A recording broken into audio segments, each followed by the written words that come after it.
नमस्कार, मैं हूं अर्पिता। अपने खास शो आईपीएल यानी इंडियन पॉलिटिकल लीग और इंडियन प्रीमियर लीग के साथ हम एक बार फिर से हाजिर हैं। संजय सिंह की जमानत के बाद अब सबकी नजरें अरविंद केजरीवाल पर हैं। आम आदमी पार्टी के समर्थकों को उम्मीद थी कि जल्द ही दिल्ली के मुख्यमंत्री भी जेल से बाहर आ जाएंगे, लेकिन आज दिन भर अदालत में इसे लेकर दोनों तरफ से अपना अपना पक्ष रखा गया और फिलहाल अदालत ने फैसला सुरक्षित रखा है। विक्रांत नमस्कार, मैं हूं विक्रांत गुप्ता। अर्पिता, दिल्ली पर आपकी नजरें रहेंगी, लेकिन हमारी नजरें भी आज दिल्ली पर हैं, क्योंकि आज दिल्ली का आईपीएल में अहम मुकाबला कोलकाता के खिलाफ है। पहले टॉस कर लिया जाए। हालांकि टॉस में आप जानते हैं कि मेरा रिकॉर्ड बड़ा खराब चल रहा है, लेकिन अच्छा ही है कि टॉस आप जीत जाती हैं, क्योंकि हर कोई शायद पॉलिटिकल खबर से शुरू करना चाहता है, लेकिन आज पता नहीं क्यों मैं एक नया सिक्का लेकर आया हूं और अपनी किस्मत आजमाना चाहता हूं। चलिए नए सिक्के के साथ वैसे आप चाहें तो टॉस छोड़ सकती है, क्योंकि टॉस आज आप हारने वाली हैं। चलिए लगी शर्त। चलिए, आप हेड्स या टेल्स कॉल कर सकती हैं। हेड। आज आप हार रही हैं। ओ ओ ओ ओ टॉस आज भी। मुझे बड़ी खेद के साथ ये कहना पड़ रहा है कि आपका नया सिक्का आपके लिए नई किस्मत लेकर नहीं आया है विक्रांत। पता नहीं टॉस में हार रहा हूं या आपकी जीत है, लेकिन चूंकि आप जीत गई हैं तो मैं ये चाहता हूं कि खबरों की शुरुआत अपनी पिच पर आप अपनी बल्लेबाजी से करें। तो चलिए विक्रांत, सबसे पहले बात उस सियासी खेल की जो दिल्ली में गहरा होता जा रहा है। आम आदमी पार्टी के बड़े खिलाड़ी संजय सिंह आज तिहाड़ से बाहर आ गए हैं। संजय सिंह को तो राहत मिल गई है, मगर दिल्ली के कैप्टन अरविंद केजरीवाल का क्या होगा ये कल मालूम चलेगा, क्योंकि केजरीवाल ने अपनी गिरफ्तारी के विरोध में जो याचिकाएं दायर की थी उस पर फैसला सुरक्षित रख लिया गया है। इसके अलावा आज केजरीवाल की फिटनेस को लेकर भी दोनों टीमों की ओर से जोरदार बैटिंग की गई।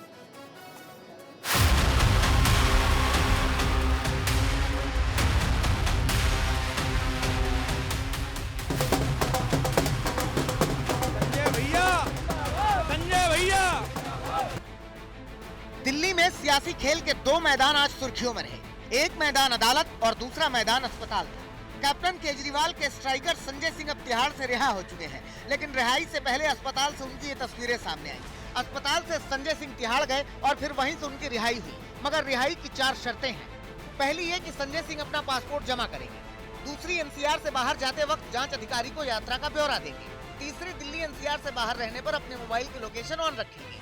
और चौथी कि संजय सिंह शराब घोटाले में अपनी भूमिका को लेकर कोई बयान नहीं देंगे। इसके साथ ही 1 लाख के निजी मुचलके और 1 लाख की श्योरिटी बॉन्ड भरकर संजय सिंह की रिहाई हुई।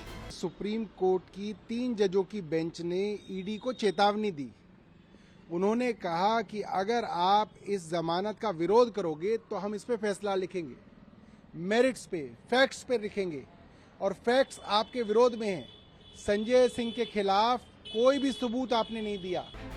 रिहाई के बाद संजय सिंह आम आदमी पार्टी दफ्तर से लेकर इम्पैक्ट प्लेयर सुनीता केजरीवाल से मुलाकात तक के प्लान पहले ही फिक्स कर चुके थे, लेकिन जश्न अभी बाकी है। अभी संघर्ष जारी है, लड़ाई जारी है, क्योंकि ये अभी हमारी खुशी पूरी नहीं हुई है, क्योंकि मेरे 3 भाई अभी जेल में हैं। तो अरविंद, मनीष, सत्येंद्र जैन जब तक बाहर नहीं आते हैं तब तक हम लोग कोई खुशी नहीं मना रहे हैं। कैसे पता चला, खबर कैसे मिली थी? बस लाइव देख रहे थे। बस अभी जाएंगे और लेके आएंगे पापा को। कैप्टन केजरीवाल को लेकर भी चर्चाएं 2 थी। एक, गिरफ्तारी को चुनौती देने वाली उनकी अर्जी पर सुनवाई की। दूसरी, उनकी फिटनेस की। जब वो ईडी की कस्टडी में थे तो 3 बार उनका शुगर लेवल गिरा। एक बार उनका शुगर लेवल 46 तक पहुंच गया, जो किसी भी व्यक्ति के लिए जानलेवा साबित हो सकता है। अरविंद केजरीवाल जी का पिछले 12 दिन में 4.5 किलो वजन घट गया है। एक डायबिटीज का पेशेंट होते हुए इतने कम समय में इतना ज्यादा वजन घटना कई प्रकार की कॉम्प्लिकेशंस पैदा कर सकता है। तो उनका वजन कम हो गया है, मतलब आतिशी जी ये कहना चाहती हैं कि अरविंद केजरीवाल बीमार हैं इसलिए हमारा नाम ले लिए, मानसिक दिवालिया हो गए हैं इसलिए मेरा नाम ले लिए? क्या what Atishi want to prove? Atishi के फुल टॉस पर जेल प्रशासन ने शॉट मारा कि 1 अप्रैल को जब केजरीवाल तिहाड़ आए थे तो उनका वजन 65 किलो, शुगर लेवल 139 और ब्लड प्रेशर 120/82 था। 2 अप्रैल को भी वजन 65 किलो, शुगर लेवल 160 और ब्लड प्रेशर 121/83 था। और 3 अप्रैल को भी वजन 65 किलो, शुगर लेवल 140 और बीपी 116/82 यानी नॉर्मल था। आम आदमी पार्टी के खिलाड़ी बीजेपी पर बाउंसर मार रहे हैं। ये अरविंद केजरीवाल को कुचलने का एक तरीका है। मुझे कोई भी प्रशासन ये बता दे, कोई भी डॉक्टर ये बता दे कि 12 दिन में 4.5 किलो वजन कम होना कोई नॉर्मल चीज है। लेकिन आम आदमी पार्टी के हर बाउंसर का जवाब बीजेपी वाले हुक शॉट से दे रहे हैं। दिल्ली से पंकज जैन, अमित भारद्वाज, आशुतोष मिश्रा और संजय शर्मा के साथ आज तक ब्यूरो। इस रिपोर्ट में हमने देखा अर्पिता की कैसे आम आदमी पार्टी के हर बाउंसर का जवाब बीजेपी हुक शॉट से दे रही है। लेकिन दिल्ली में क्रिकेट सीखने वाले एक तेज गेंदबाज, आपने उनका नाम सुना होगा, नया नाम है मयंक यादव। वो लखनऊ के लिए खेल रहे हैं और अगर आप आईपीएल के 2 मैच देखे हों, कल का और उससे पहले, आपको अंदाजा होगा कि मयंक यादव का मैंने नाम रखा है राजधानी एक्सप्रेस। वो इस आईपीएल में सबसे ज्यादा तेज गेंद फेंकने वाले गेंदबाज हो गए। और अर्पिता, डोमेस्टिक क्रिकेट में वो खेलते थे, उनके बाउंसर्स बड़े मशहूर थे, यंग लड़के हैं। लेकिन अब अगर आप देखें इस आईपीएल में बड़े बड़े खिलाड़ी भी उनका मुकाबला नहीं कर पा रहे हैं। तो आइए जरा विक्रांत मुझे ये विस्तार से बताइए कि आखिर कल रात इस सितारे ने कैसे अपनी चमक बिखेरी। चलिए दिखाते हैं आपको। कल रात बैंगलोर के खिलाफ मयंक ने 156.7 157.7 किलोमीटर की रफ्तार से गेंद फेंकी, जो इस सीजन की, जैसे मैंने कहा, सबसे ज्यादा तेज गेंद है। और मजे की बात यह भी है अर्पिता की 30 मार्च को ही जो मुकाबला हुआ था पंजाब के खिलाफ, उसमें भी मयंक ने 155.8 की रफ्तार से गेंद फेंकी थी। यानी कि ऐसा नहीं है कि मेरा तुक्का लग गया, एक गेंद तेज है, वो लगातार तेज गेंद कर रहे हैं। और बैंगलोर के तो बड़े बड़े बल्लेबाज थे, वो 3 बल्लेबाजों को उन्होंने आउट किया सिर्फ 14 रन देकर। 4 ओवर में अगर आप T20 मुकाबले में 14 रन देकर 3 विकेटें बड़ी लेते हैं तो आप तो स्टार प्लेयर हैं। 21 साल की उम्र है। वैसे मयंक का इंटरव्यू हम आपको कल दिखाएंगे, लेकिन आज उनकी कामयाबी से उनके माँ बाप को कितनी खुशी मिली है वो दिखाते हैं। क्योंकि मेरे सहयोगी नितिन गए थे और उनके घर गए और उनकी जो सफलता है उस पर उन्होंने उनके माँ बाप से बात की। जब 12 साल का हुआ ना, तब से मुझे लग गया मेरा बेटा क्रिकेटर बनेगा ही, और बनेगा, उसके पीछे मैं लगा रहा भाई। जब 14 की ट्रायल हुई ना, उस टाइम ही मेरे को लग गया था इसका काम ये सबसे आगे है। तो फिर उसी हिसाब से हमने काम किया अच्छे से, और बेटा ने भी काम किया, वो सुना सब कुछ, अपनी बात, बाप का बात कभी नहीं काटता है वो अपनी कंट्री के लिए अच्छा सा डेब्यू करे और अच्छा करे अपनी कंट्री के लिए। और मेरे से ज़्यादा उसके पापा को 100%, ये तो अब बोल रहे हैं लोग कि उसको इंडिया में जाना चाहिए, वो हमें पिछले 2 साल से बोल रहे हैं कि अगर उसको इंजरी ना हुई होती तो शायद वो इस वर्ल्ड कप में भी होता। विक्रांत, सच में माँ बाप से ज्यादा खुशी शायद ही किसी को होती है, या कह लें किसी को नहीं होती है। हमने अभी मयंक की फास्टेस्ट बॉल भी दिखाई, उनके खौफ का ही नतीजा था कि बेंगलुरु की अपनी ही मैदान पर जीत की हसरतें भी चकनाचूर हो गई। सही बात है। और अगर आप देखें, बैंगलोर का मुकाबला था और लखनऊ ने पहले बैटिंग की थी। आप जानते ही हैं, Quinton de Kock, KL Rahul ने 10 के रन रेट से 50 रन भी बोर्ड पर लगा दिए। अच्छा, जब केएल राहुल 20 रन बनाकर आउट हुए, डी कॉक ने एक एंड संभाल कर रखा। उन्होंने 56 गेंद में 81 रन बनाए। पडिक्कल आज नहीं चल पाए। पूरन और स्टॉइनिस ने कसर पूरी की। दरअसल निकोलस पूरन ने अंत में आकर जो 21 गेंद पर 40 रन बनाए, उससे 182 रन तक पहुंच गया लखनऊ। अब हमें लगा यार बैंगलोर के पास तो एक से बढ़कर एक बल्लेबाज हैं। फाफ डु प्लेसी हैं, विराट कोहली हैं, मैक्सवेल हैं, कैमरन ग्रीन हैं।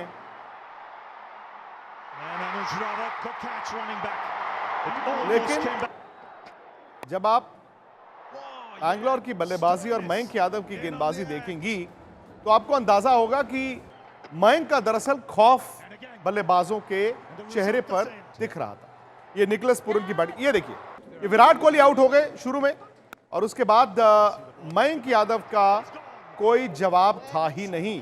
मयंक यादव ने इतनी जबरदस्त गेंदबाजी की कि 153 रनों पर बैंगलोर की टीम आउट हो गई और एक और मुकाबला वो हार गए।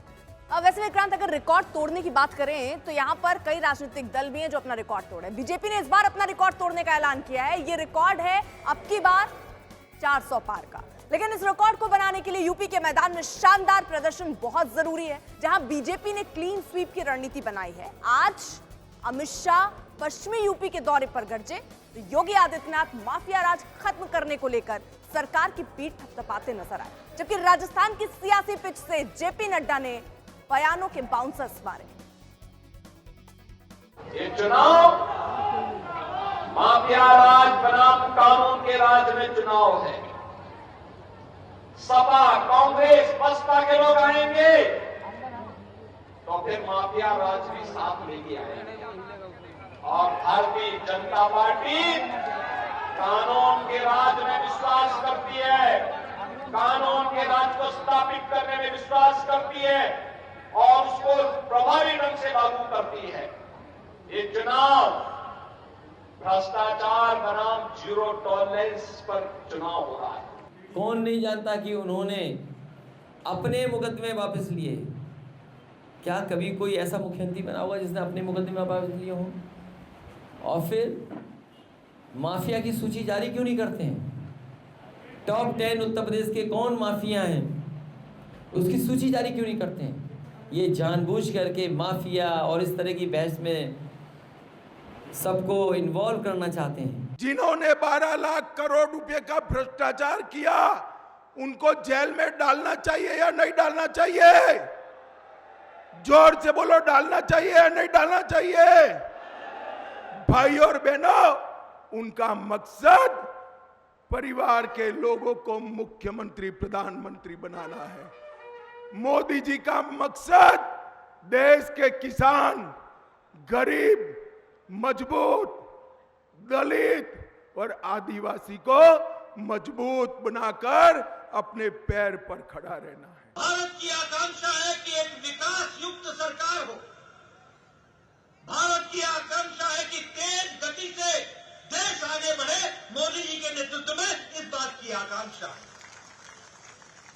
और भारत की आकांक्षा है कि अकल्पनीय विकास के माध्यम से देश एक विकसित देश के रूप में खड़ा हो जाए। इस बात की आकांक्षा लेकर के हम चले। अर्पिता, मैच से पहले भी जो खिलाड़ी हैं वो मानसिक तौर पर मजबूत होना उनका बड़ा जरूरी होता है, क्योंकि बड़ा मुकाबला है तो आपको उसके लिए तैयार रहना है।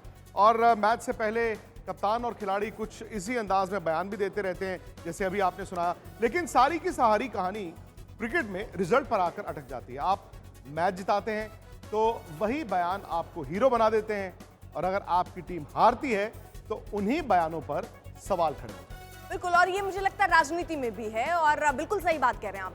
हार जीत में टीम सिलेक्शन भी बहुत अहम होता है, और इसी टीम सिलेक्शन के पेच में इस वक्त अखिलेश यादव फंसे हुए हैं, जो बार बार टीम में बदलाव करते नजर आ रहे हैं। अब खेल बदायूं के सियासी मैदान को लेकर फंस गया है, जहां चाचा शिवपाल ने आगे होकर बेटे के हाथ में गेंद थमा दी।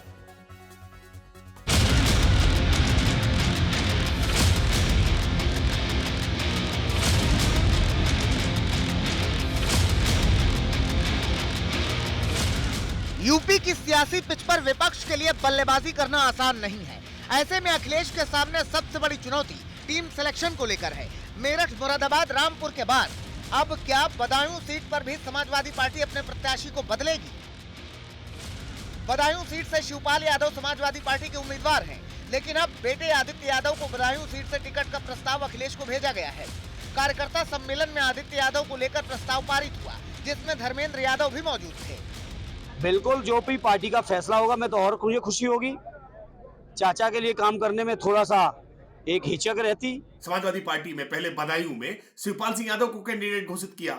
अब शिवपाल सिंह यादव वहां बेटे के लिए टिकट चाह रहे हैं और समाजवादी पार्टी इस पर विचार कर रही है। सच यह है कि समाजवादी पार्टी परिवार के आगे सोच ही नहीं पाती है। सैफई कुनबे के हर 18 वर्ष से ज्यादा आयु के लड़के को किसी न किसी राजनीतिक पद से नवाज दिया जाता है, और समाजवादी पार्टी का सामान्य कार्यकर्ता तो केवल नारे लगाने के लिए है, दरी बिछाने के लिए है। उसकी किस्मत में केवल यही लिखा है। पहले भी बदायूं टिकट को लेकर चाचा की नाराजगी की खबरें आ रही थी। शिवपाल ने बदायूं में अपने कई दौरे रद्द किए, जिसके बाद अब बेटे को टिकट देने का प्रस्ताव भेजकर गेंद अखिलेश के पाले में डाल दी है।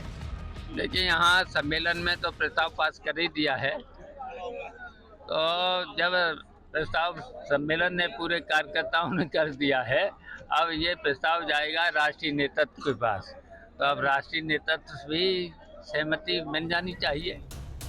अब सवाल यह है कि क्या बदायूं सीट पर भी उम्मीदवार बदलेगा? टिकट आज भी हमारे नेता ने आदरणीय शिवपाल सिंह यादव जी को दिया है, तो निश्चित ही वही चुनाव भी है। आने वाले समय में पार्टी का जो भी निर्णय रहेगा वो देखा जाएगा। लेकिन आपको ये कह दूं कि चाहे टिकट मिले या ना मिले, आदित्य यादव बदायूं में प्रचार कर रहे हैं और करते रहेंगे। सबसे बड़ी बात, अगर बदायूं में उम्मीदवार बदलता है तो क्या शिवपाल यादव चुनाव लड़ेंगे, और अगर लड़ेंगे तो कौन सा मैदान चुनेंगे? क्योंकि अभी तो अखिलेश के भी चुनाव लड़ने पर सस्पेंस है। समाजवादी पार्टी के लिए मजबूत सीट की बात करें तो सिर्फ कन्नौज सीट ही बची है, जहां अब तक उम्मीदवार के नाम का ऐलान नहीं किया गया है। हमारा लक्ष्य ये है कि भारतीय जनता पार्टी ज़्यादा से ज़्यादा सीटें हारे, और ये सीट वो है जो समाजवादियों के साथ रही, अच्छे बुरे समय पे यहाँ के लोगों ने साथ दिया, और जो विकास दिखाई दे रहा है वो समाजवादियों का ही है। हमें उम्मीद है कि इस बार जनता ऐतिहासिक वोटों से समाजवादी पार्टी को जिताएगी। एक और बीजेपी की फाइनल टीम प्रैक्टिस के लिए उतर चुकी है, तो वहीं समाजवादी पार्टी में बैटिंग ऑर्डर को लेकर ड्रेसिंग रूम में माथापच्ची ही चल रही है। आज तक ब्यूरो। वैसे अर्पिता, ये सब ना आईपीएल में भी होता है कि खिलाड़ी इधर से उधर चले जाते हैं, और जैसे मैंने आपको बताया कि आपको सही टीम चुनने का भी एक पैमाना होता है और वो चुनौती भी होती है। जैसे दिल्ली देखिए ना, पृथ्वी शॉ को पहले मैचों में खिलाया नहीं, सवाल उठे। पृथ्वी शॉ पिछले मैच में आए, उसके बाद उन्होंने मैच में जिताने वाली पारी खेली।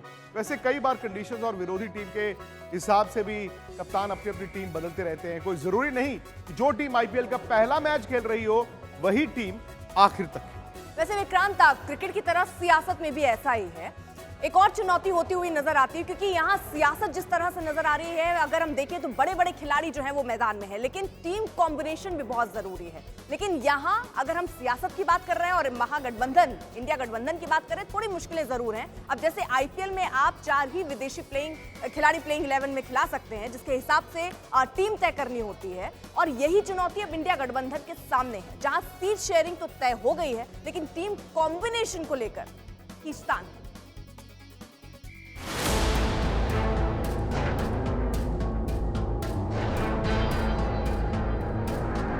पप्पू यादव की यॉर्कर पर बीमा भारती ने धोनी स्टाइल में हेलीकॉप्टर शॉट घुमाकर छक्का जड़ दिया। स्लेजिंग से भरे इस मुकाबले में बीमा ने आज आरजेडी की ओर से नामांकन कर दिया, जिसके बाद पप्पू यादव के सामने चुनौती है कि लंबा छक्का खाने के बाद वो अगली गेंद क्या फेंकते हैं। सभी का अधिकार है चुनाव लड़ने का, अब मना तो कर नहीं सकते हैं, हम आग्रह ही कर सकते हैं सभी से, उनसे भी आग्रह करेंगे कि वो हमारे साथ रहे। पप्पू यादव ने टीम बदली, लेकिन वो सिलेक्शन के पेच में फंस गए। अब सवाल यह है कि पप्पू यादव क्या करेंगे? क्या वो निर्दलीय चुनाव लड़ेंगे या अपनी सीट बदलेंगे? क्योंकि कल पूर्णिया में नामांकन का आखिरी दिन है और टीम के कप्तान पप्पू की अपील पर टीआरएस लेने को तैयार नहीं है। जो हमारे खिलाफ है वो बीजेपी के साथ है, हम किसी का नाम नहीं ले रहे। ये जनता के ऊपर छोड़िए ना। कांग्रेस हमेशा चुनाव यहाँ से लड़ती रही है, कभी आरजेडी चुनाव लड़ी नहीं। जनता दल लड़ा तो एक बार 43,000 वोट लाए, एक बार सीपीएम को दिया तो 28,000 वोट लाए।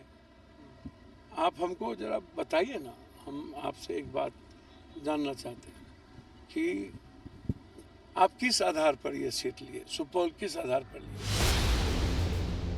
बिहार की तरह महाराष्ट्र में भी इंडिया गठबंधन में सीटों को लेकर पेच फंसा हुआ है। उम्मीद लगाई जा रही थी कि आज प्रेस कॉन्फ्रेंस कर महाविकास अघाड़ी सीटों को लेकर सारे सस्पेंस खत्म कर देगी, लेकिन अब भी कुछ सीटों पर खींचतान का दौर जारी है। इस बीच संजय निरुपम के घरेलू मैदान पर उद्धव गुट के प्रत्याशी को मौका दिए जाने के बाद निरुपम के तेवर बगावती हो गए हैं। कांग्रेस भी अब संजय को लेकर सख्त नजर आ रही है। महाराष्ट्र के स्टार प्रचारक की लिस्ट में उन्हें बाहर करने का प्रस्ताव दिया गया है। बिल्कुल शिस्तभंग की कार्रवाई होंगी आज या कल। सूत्रों की माने तो ये फैसला दिल्ली से हुआ है। ऐसे में बिहार हो या महाराष्ट्र, फ्रेंचाइजी ने टीमों में खिलाड़ी तो बड़े बड़े शामिल कर लिए, लेकिन पेच अब टीम सिलेक्शन को लेकर फंस गया है। आज तक ब्यूरो। हम रणनीति और राजनीति के आगे बात करें उससे पहले बता दें, इस वक्त बड़ी खबर आ रही है। बड़ी खबर संजय सिंह से जुड़ी हुई। हालांकि उनको जमानत मिल गई थी, लेकिन जो प्रक्रिया है रिहा होने की उसमें थोड़ी देर जरूर हुई। फिलहाल थोड़ी देर में ही जानकारी मिल रही है कि तिहाड़ जेल से संजय सिंह बाहर आ सकते हैं, क्योंकि जो फॉर्मेलिटीज हैं, जो प्रक्रियाएं हैं, जो दस्तावेज है, वो तिहाड़ जेल में कंप्लीट हो गई है, ये माना जा रहा है। जेल प्रशासन ने रिहाई की प्रक्रिया शुरू कर दी है, थोड़ी देर में वो बाहर आएंगे। इससे पहले आपको बता दें, उन्हें 24 घंटे के लिए अस्पताल में भर्ती कराया गया था, वहां उनका इलाज चल रहा था, रूटीन चेकअप जिसे कहिए, और उसके बाद अब उनकी रिहाई के रास्ते नजर आ रहे हैं। इस खबर पर नजर रहेगी, लेकिन मेरी नजर तो है आज दिल्ली और कोलकाता के बीच जो आईपीएल का मुकाबला खेला जाना, अहम मुकाबला दिल्ली के लिए। और अगर आप चाहें उस मैच को फॉलो करना तो फटाफट से हमारे YouTube चैनल स्पोर्ट्स तक पर आएं। अर्पिता भी आती हैं, मिड इनिंग शो वहां पर होगा और क्लोज ऑफ प्ले भी हम आपको वहीं पर मिलेंगे। मैच से जुड़े आपके हर सवाल का हम देंगे जवाब। जानने के लिए हर update, live analysis, special interviews, download कीजिए स्पोर्ट्स तक ऐप।